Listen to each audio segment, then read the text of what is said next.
এমনিতে আলহামদুলিল্লাহ আমি কিন্তু খুব হাসি খুশি থাকা একটা মেয়ে। মানে আমার খুব এমন কমই হয়েছে যে আমি মন খারাপ করেছি। মানে আমি আমার লাইফ নিয়ে আলহামদুলিল্লাহ অনেক বেশি হ্যাপি আছি। কিন্তু কিছু স্পেশাল কারণবশত মনটা অ্যাকচুয়ালি খারাপই হয়েছে। যেমন আজকে সারাদিন একটানা বৃষ্টির মধ্যে আমার মনটা একদমই ভালো ছিল না। ঘুম থেকে উঠেই এত বৃষ্টি দেখছি। তবে আমার সাথে যে সবার ভাইব ম্যাচ হবে বিষয়টা কিন্তু এমন না। আমার বৃষ্টি পছন্দ না, কারণ আমার বৃষ্টির সাথে অনেক বেশি মেমোরিজ আছে। আমার প্রিয় মানুষের সাথে কাটানো অনেক বেশি মুহূর্ত আছে, যে কারণে আমি তাকে মিস করি। আর যে কারণে বৃষ্টিটা আমার তেমন একটা ভালো লাগে না, আমার মন খারাপ নিয়ে আসে। এনিওয়ে সো হ্যালো এভরিওয়ান, আসসালামু আলাইকুম সবাইকে। হোপ তোমরা অনেক বেশি ভালো আছো। চলে আসলাম নতুন একটা ব্লগ নিয়ে। আজকে সারাদিন একটানা বৃষ্টির মধ্যে সারাদিন কি করেছি বা করব সবকিছুই তোমাদের সাথে একটা ব্লগে শেয়ার করার ট্রাই করব। হোপফুলি তোমাদের কাছে আমার আজকের এই ব্লগটি ভালো লাগবে। রিসেন্টলি আমার প্রতিদিনের রুটিন হচ্ছে একবার করে ছাদে এসে আমার পছন্দের আম গাছের আমগুলো দেখে যাওয়া। আমি তো যখনই টাইম পাই তখনই চলে আসি আমার এই আমগুলো দেখার জন্য। আর আমগুলো কি সুন্দরভাবে পেকে আছে। এই গাছের আমগুলো এত বেশি মিষ্টি হয় যে আমাদের হোল ফ্যামিলির সবাই আমগুলো পছন্দ করে। যেহেতু গাছের বেশিরভাগ অংশই আমাদের ছাদে হেলানো, তো বেশিরভাগ আমগুলোই হচ্ছে আমাদের ছাদেই ঝুলে থাকে।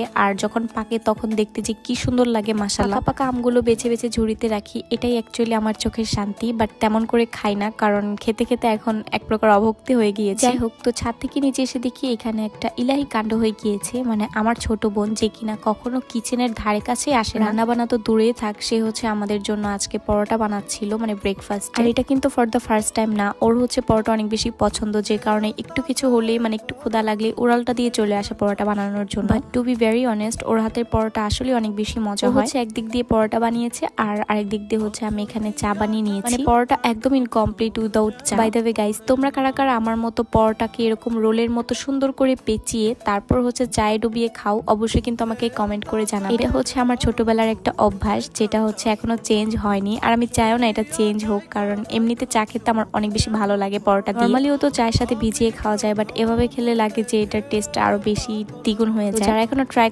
করে দেখতে পারো। ব্রেকফাস্ট করার পর আমি চলে গেলাম আমার একটা পার্সেল রিসিভ করার জন্য। এটা বেসিক্যালি ছিল আমার বিড়াল বাবুদের ক্যাট। এবার আমি তাদের জন্য একটু বেশি কোয়ান্টিটিতে ক্যাট ফুড অর্ডার করেছি, কারণ না হয় এক্সট্রা ডেলিভারি চার্জই দিতে হয় আমার। পার্সেল নিয়ে বাসায় আসার সময় দেখলাম এখানে দাদু এতগুলো কাঁঠাল পাড়িয়েছে, যেটার ভিডিও আমি অনেকদিন আগে শেয়ার করেছি। আমাদের বাসায় যে পরিমাণে কাঁঠাল গাছ, সেই তুলনায় এই কাঁঠালগুলো কিছুই না। একদিন সময় করে তোমাদেরকে আমার পুরো বাগানটা, মানে পুরো ফল বাগানটার একটা ট্যুর দিব। তারপর চলে আসলাম আমি বাসায়। আর বাসায় এসে আমার প্রথম কাজ হচ্ছে এই ক্যাট ফুড গুলোকে সুন্দর করে একটা বয়ামে ভরে রাখা। প্রতিবার আমি যে ক্যাট ফুডটা আমার বিড়ালদেরকে খাওয়াই, এবারও সেটাই এনেছি, কিন্তু সাথে একটু অন্য ভ্যারাইটিসের একটা ক্যাট ফুড এনেছি, যেখানে কিনা বিভিন্ন ধরনের ভ্যারাইটিসের ক্যাট ফুড মিক্স ছিল। আমি হচ্ছে সবসময় যে পেজ থেকে আমার বিড়াল বাবুদের জন্য ক্যাট ফুড পারচেস করি, সেখান থেকে হচ্ছে আমাকে এই মিক্সড ক্যাট ফুডটা নেওয়ার রিকমেন্ড করেছিল তারা। আর কি তাদের রিকমেন্ডেশন অনুযায়ী আমি হচ্ছে অর্ডার করে ফেলি এই ক্যাট ফুড। অর্ডার করে হচ্ছে আমি অনেক বেশি কনফিউশনে ছিলাম, কারণ আমার বিড়ালরা সব ধরনের ক্যাট ফুড খায় না। যে কোনো একটা ব্র্যান্ডেরই হচ্ছে আমি তাদেরকে ক্যাট ফুড খাওয়াই। যেহেতু এক ধরনের ক্যাট ফুড অথবা খাবার খেতে খেতে বিড়ালরা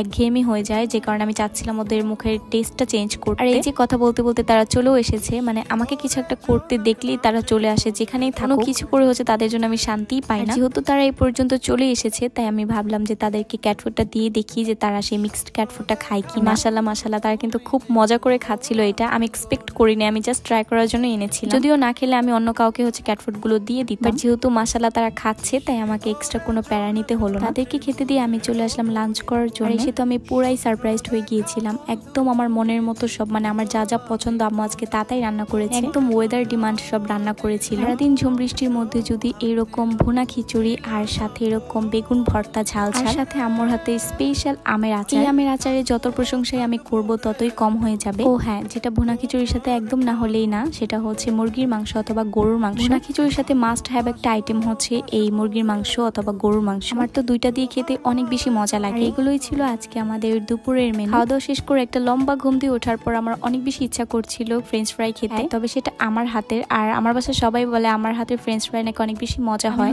কোনো রেসিপি কোনো ভিডিও কিছুই ফলো করি না, একদম নিজের একটা হচ্ছে পার্সোনাল রেসিপিতে ফ্রেঞ্চ ফ্রাইটা বানাই। আর এটা অনেক বেশি মজা হয়। কার কাছে কেমন লাগে জানেন, তবে আমার কাছে অনেক বেশি ভালো লাগে। এটাই ছিল আমার আজকের হালকা পাতলা একটা ইভিনিং স্ন্যাক্স, আর সাথে ছিল অ্যাজ ইউজুয়াল গরম গরম coffee. And yeah, it's all about today's video. Bye guys and thanks for watching.